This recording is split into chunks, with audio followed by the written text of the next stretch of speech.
What's going on today, guys? Welcome back to another episode of WNN.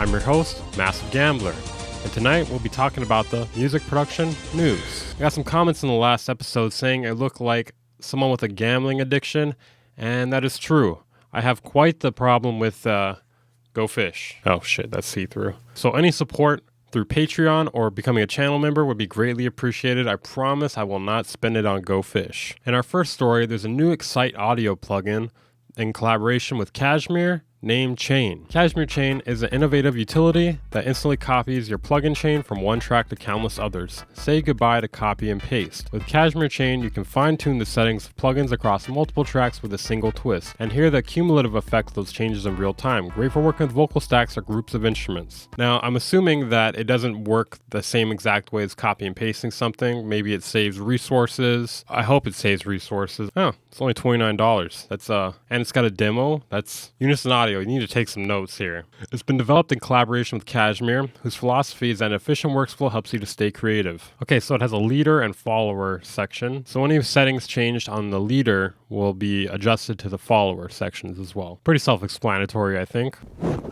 Okay, so I can see this being efficient when you're using the same plugin on multiple things and you don't have to change multiple things at once. That seems like the real benefit here. So you can automate on a bunch of tracks at once. So from what I'm seeing here, it doesn't seem to do anything to optimize like CPU usage or anything like that. So that's like the real concern I see still here. But for $29, this doesn't look too bad. Can't hurt too bad. $29 free trial. If you guys want to check that out, it'll be linked in the description along with everything else here today. News. In our next story, there's a new teenage engineering device on the block. Is it overpriced or what is it? Okay, so I believe we talked about this in one of the last episodes of WNN. Okay, so Teenage Engineering has been working on a Pocket Operator 80 record factory, claiming to cut your own vinyl records with true analog lo-fi sound. Before you get to cutting your own little records, you have to assemble the PO80 first. The good news, you won't need any special tools, needles, or even blank vinyl discs. Everything is included in the box. The 5-inch vinyl records are dual-sided, with each side able to record up to 4 minutes of audio at 33 RPM, or 3 minutes at 45 RPM. It's only $149, which is surprising, because usually everything Teenage Engineering does is insanely overpriced. So, you know, I already have my eyebrow kind of raised here, because I don't know why it would be so cheap. There's no one more overpriced, usually, than Teenage Engineering. I've actually heard this has already existed. Like, I heard you could buy it on eBay or something like that, something cheaper.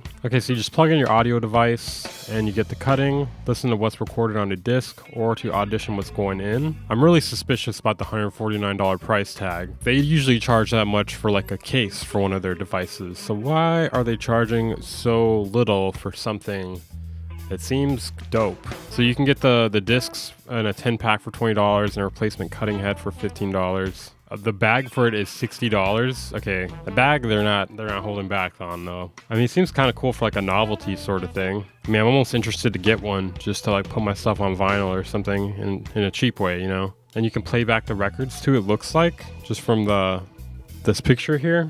What do you guys in the comments think about this? I'm a bit suspicious. Are we sure they're not just gonna pocket the money?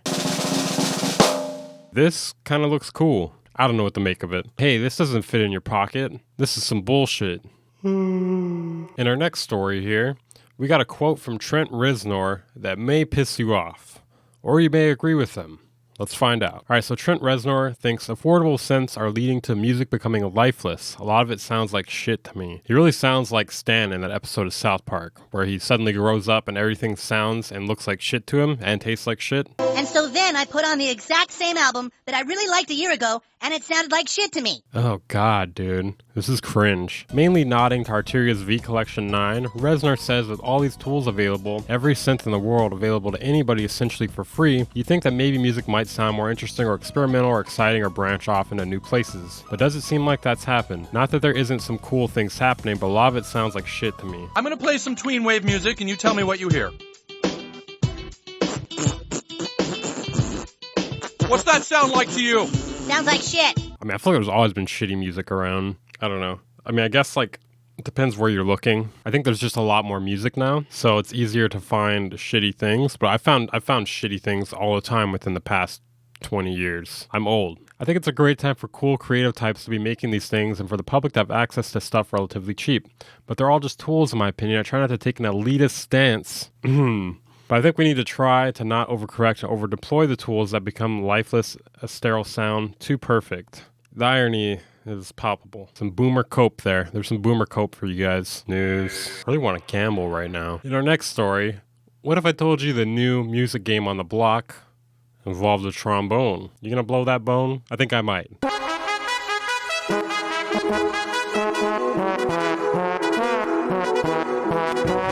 This sounds awful. This game looks really hard. I need it right now. It's only 11 pounds.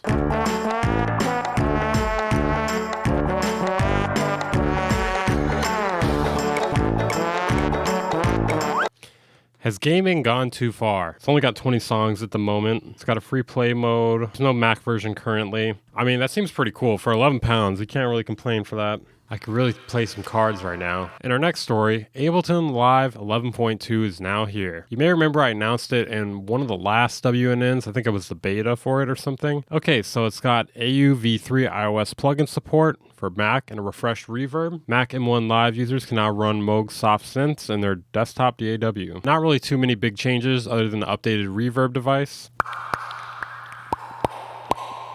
In our next story, we got some Pro Tools news.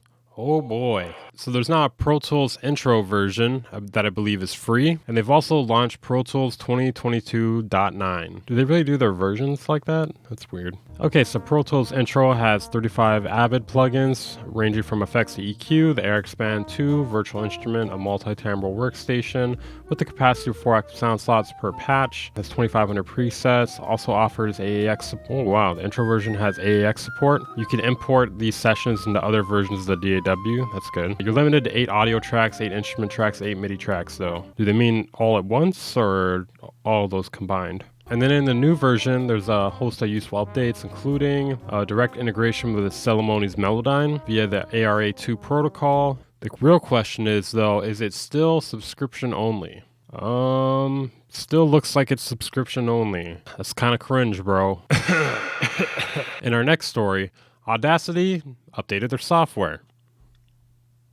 Let's see what that's about. The developer now claims that Audacity is an end-to-end production tool. They've included some long requested changes to audio editing, VST3 effects support. They say it's now suitable for complex audio productions and podcast creation.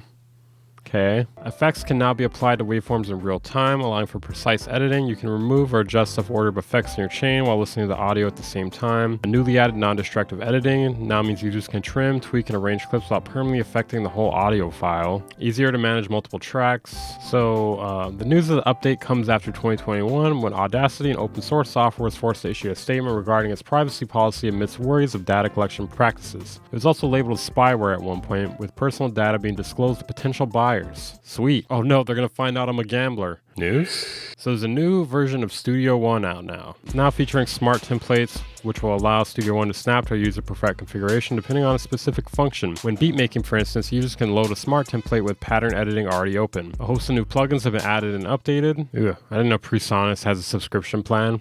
Ugh. No more subscription plans, please. Is that a subscription plan? No, thank you.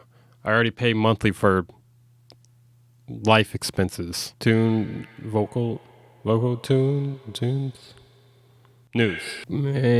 Doesn't look important. Skipping it. In our next story, we got a pretty cringe quote from Steve Aoki here. Well, let's hear what he said. I thought about doing a rock album, but I need to be sure that the global sound of Steve Aoki is represented. Oh, brother. I'm not going to read this whole interview here because this is ridiculously long.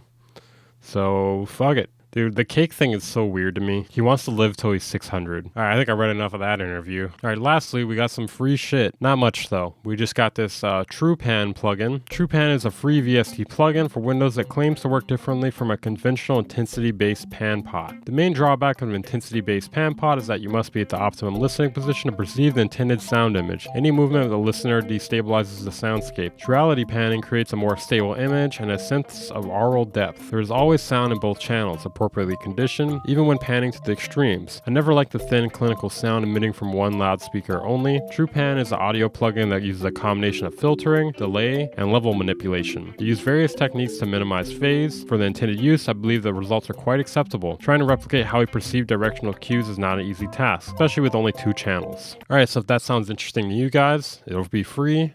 and linked in the description, just like everything else I talked about here today. Thanks for watching this episode of WNN. I'm your host, Massive Hater, Weaver Beats. Make sure to check out my Discord, Twitter, and Twitch. Maybe my Instagram too.